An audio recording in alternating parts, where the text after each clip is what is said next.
말씀 앞으로 오신 여러분을 환영합니다. 오늘은 123강 44장 세 번째 시간으로 바리새인의 누룩을 조심하라 라는 말씀으로 함께 나누도록 하겠습니다. 마태복음 16장 5절부터 12절까지 말씀을 함께 보도록 하겠습니다. 마태복음 16장 5절부터 12절까지 말씀입니다. 제자들이 건너편으로 갈새 떡 가져가기를 잊었더니 예수께서 이르시되 삼가 바리새인과 사두개인들의 누룩을 주의하라 하시니 제자들이 서로 논의하여 이르되 우리가 떡을 가져오지 아니하였도다 하거늘 예수께서 아시고 이르시되 믿음이 작은 자들아 어찌 떡이 없으므로 서로 논의하느냐 너희가 아직도 깨닫지 못하느냐 떡 5개로 5,000명을 먹이고 주운 것이 몇 바구니며 떡 7개로 4,000명을 먹이고 주운 것이 몇 광주리였는지를 기억하지 못하느냐 어찌 내 말한 것이 떡에 관함이 아닌 줄을 깨닫지 못하느냐 오직 바리새인과 사두개인들의 누룩을 주의하라 하시니 그제서야 제자들이 떡의 누룩이 아니요 바리새인과 사두개인들의 교훈을 삼가라고 말씀하신 줄을 깨달으니라. 네, 우리가 긴 말씀이지만 함께 보았습니다. 예수님께서 말씀을 가르쳐 주셔도 진리에는 눈을 감고 트집만 잡으려는 사람들, 예수님을 모함하려는 사람들이 예수님께 나왔었습니다. 마음속에 탄식하시면서 예수님께서는 그들을 떠나셨습니다. 진리의 귀를 기울이지 않는 사람들, 이런 사람들을 만나는 일은 유쾌한 일이 아닙니다. 그때나 지금이나 마찬가지죠. 말씀을 전할 때 그 말씀을 귀 기울이고 말씀에 집중하고 이 말씀을 깨닫기를 원하고 듣기를 원하는 사람을 만나는 일은 행복한 일입니다. 그러나 이 말씀을 가치 있게 여기지 않는 사람들을 만나는 일은 그리 유쾌한 일이 아니죠. 예수님도 마찬가지였을 것입니다. 그래서 예수님께서는 제자들과 함께 배에 오르셨고 그리고 그 모든 일행은 그곳을 떠났습니다. 그리고 5,000명을 예전에 먹였던 근처 벳세다라는 곳으로 이동을 하게 되었습니다. 이동하면서 제자들은 생각했습니다. 바리새인과 사두개인들 또 그 모함하고자 왔던 사람들 하늘의 표적을 예수님께 요구했습니다. 그런데 제자들은 예수님께서 하늘의 표적을 보여주는 것이 좋았을 뻔했다 그렇게 생각을 했습니다. 그들의 요구를 들어줘야 된다고 생각을 했습니다. 왜 그랬을까요? 바리새인과 사두개인들이 요구했던 표적은 예수님께서 충분히 하실 수 있는 일이었습니다. 예수님께서 표적을 보여준다면 모함하고 트집 잡던 사람들의 입을 막을 수 있을 것이라고 생각했던 것입니다. 그래서 제자들은 예수님께서 그렇게 하시는 것이 나을 뻔했다 그런 마음으로 그것을 떠나가게 됐던 것입니다. 이제 예수님께서 제자들에게 말씀하셨어요. 바리새인들과 사두개인들의 누룩을 주의하라. 그런데 이 예수님께서 이 말씀을 하셨을 때 제자들은 전혀 다른 생각을 하고 있었습니다. 그들은 이전 장소에서 갑자기 떠나왔기 때문에 떡을 충분히 가져오질 못했어요. 예수님께서 누룩에 대한 이야기를 하셨을 때는 그들은 단순하게 바리새인이나 사두개인들한테서 떡을 사지 말라고 경고하시는 말씀으로 이해를 했습니다. 잘못 이해한 것이죠. 제자들은 믿음이나 영적인 지식이 부족했기 때문에 예수님께서 주시는 말씀에 대해 어떤 때는 깨닫지를 못하든지 또 어떤 때는 오해하는 경우도 있었습니다. 이번에도 그런 경우가 되겠죠. 예수님의 말씀을 바로 이해하지를 못했습니다. 누룩이라고 말씀하셨는데 이 누룩이 무엇인가요?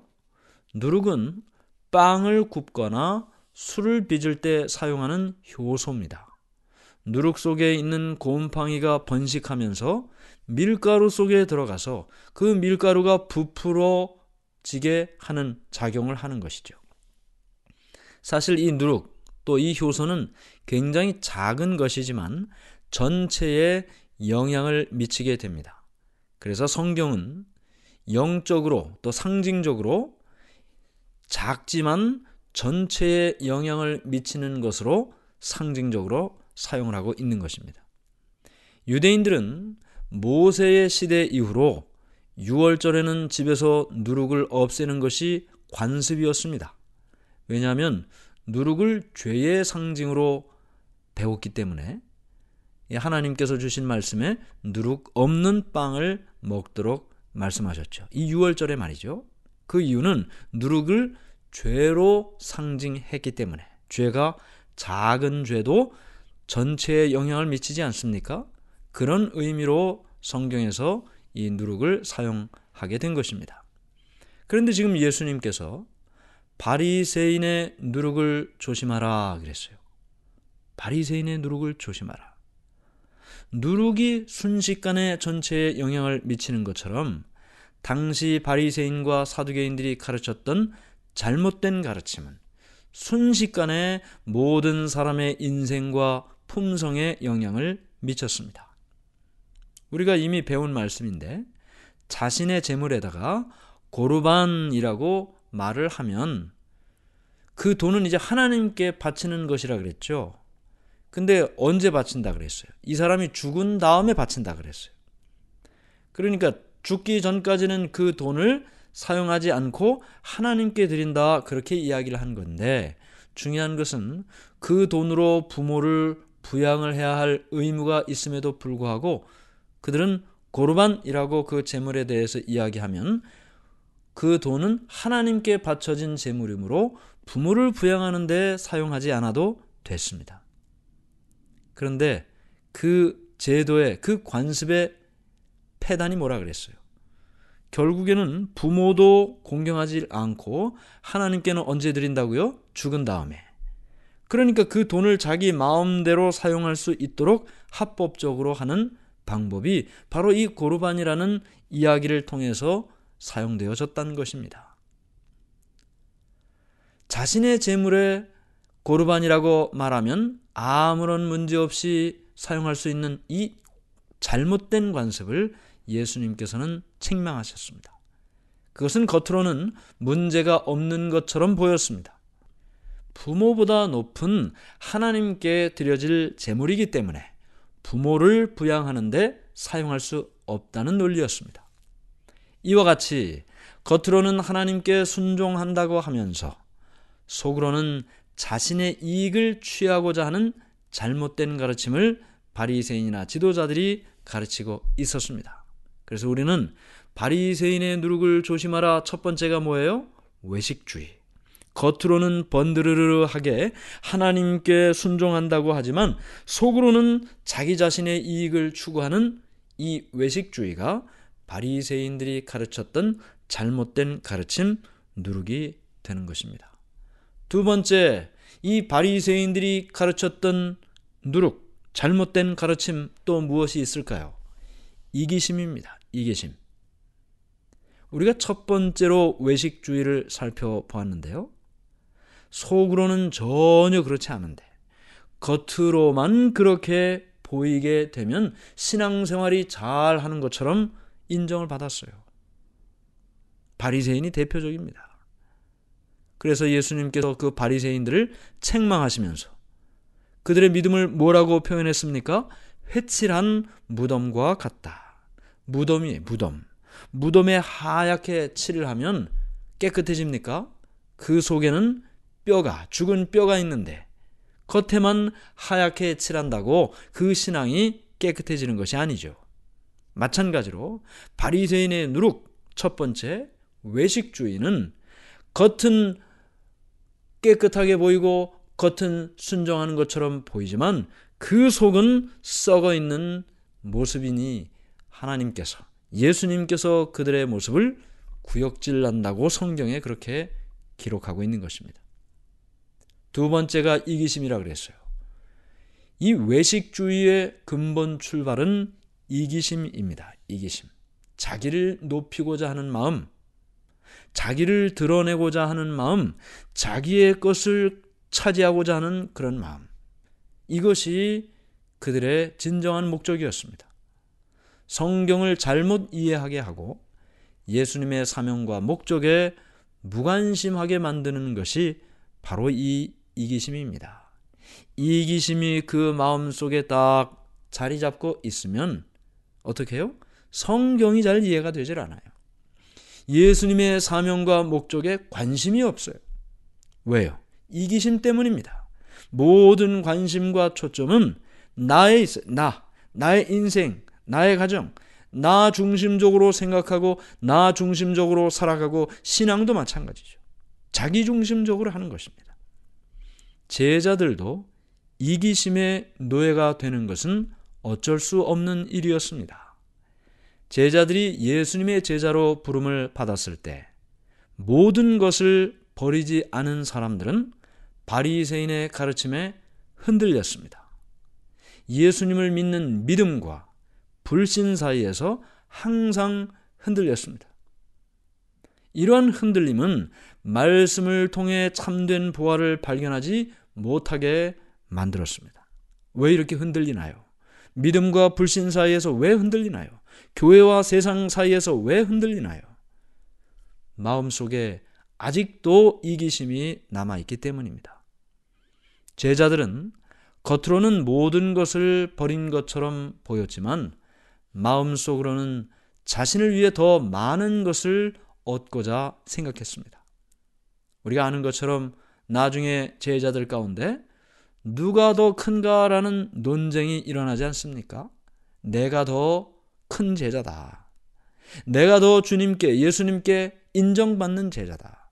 이것 때문에 서로 자기가 높다고 이야기하고 분쟁하는 일들이 일어나는데 왜 이런 일이 일어날까요? 이기심 때문이죠.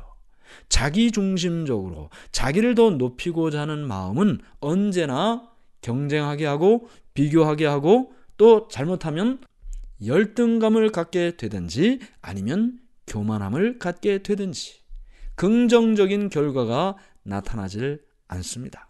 무엇 때문에요? 이기심 때문에. 그러므로 예수님과 자신 사이를 막고 말씀의 참된 의미를 깨닫지 못하게 하는 것, 바로 이 이기심이 문제입니다.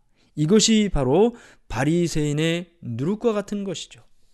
누룩을 가만히 두면 모든 것에 영향을 미칩니다. 마찬가지로 우리의 마음 속에 이 이기적인 마음을 그대로 방치해두면 영혼은 망가지게 되는 것입니다. 그래서 예수님은 이 누룩을 주의하라고 말씀하셨습니다. 우리가 다 하나님을 믿고 살고 있습니다. 하나님을 믿는다는 것이 도대체 무엇일까요?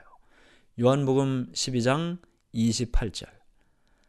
요한복음 12장 28절입니다. 아버지여, 아버지의 이름을 영광스럽게 하옵소서 하시니 이에 하늘에서 소리가 나서 이르되 내가 이미 영광스럽게 하였고 또다시 영광스럽게 하리라 하시니. 예수님께서 지금 기도를 하고 있습니다. 아버지요, 아버지의 이름을 영광스럽게 하옵소서. 그랬더니 하늘에서 소리가 나서 뭐라고 말씀하셨습니까? 내가 이미 영광스럽게 하였고 또다시 영광스럽게 하리라. 이 예수님께서 하신 기도입니다. 아버지의 이름을 영광스럽게 하소서. 그런데 많은 사람들은 어떻게 이야기해요? 자신의 이름을 영광스럽게 하고자 기도하는 경우가 얼마나 많습니까? 자신의 이름을 높이고자 노력하고 봉사하는 경우가 얼마나 많습니까? 하나님을 믿는다는 것은 성실함을 이야기하는 건데, 성실함. 하나님의 영광을 위한 열성은 자신의 의지로 되는 것이 아닙니다. 결심해서 하나님의 영광을 위한 열성이 나타나는 것이 아니에요. 어쩌다 나타난다 해도 유지가 되질 않아요. 잠깐 있다가 없어집니다. 자신의 의지로 되는 것입니다. 그럼 어떻게 해야 될까요? 성령의 능력이 나의 마음속에 역사하셔서 하나님을 믿고 하나님을 위해 열정적으로 살고자 하는 마음을 주시는 것입니다. 누가요? 성령 하나님께서. 오직 하나님의 능력만이 이와 같은 이기심과 외식주의로부터 승리할 수 있습니다. 우리가 하나님을 믿고 성령의 능력이 우리의 마음속에 이기심과 외식주의를 몰아낼 때 그것이 하나님이 우리 안에서 이루시는 표적이고 기적이 되는 것입니다. 아버지여, 아버지의 이름을 영광스럽게 하옵소서. 예수님께서는 전적으로 이기심 없이 외식주의 없이 하나님의 이름만을 높이며 사셨습니다. 오늘 우리의 마음속에 바리새인의 누룩을 조심하라, 이 말씀을 기억하면서 외식주의와 이기심을 몰아내고 내 마음을 하나님의 손에 놓고 4,000명을 먹이시고 5,000명을 먹이신 예수님의 손안에 그 보리떡처럼 주님의 인도하심을 따라 살아가는 우리 주님의 종으로 살게 되시기를 간절히 바랍니다. 하늘에 계신 하나님 아버지, 오늘 우리는 하나님을 믿고 살고 있습니다. 주님께 성실하고 열성적으로 살기를 원합니다. 우리의 마음과 결심대로 되지 않습니다. 성령의 능력으로 우리의 마음을 붙들어 주시고 우리의 마음속에 외식주의와 이기심의 누룩이 있다면 성령의 불로 다 태워주시고 정결하게 되어 오직 아버지의 이름을 영광스럽게 하고 사는 하나님의 종이 되게 해 주시옵소서. 예수님의 이름으로 기도드리옵나이다. 아멘.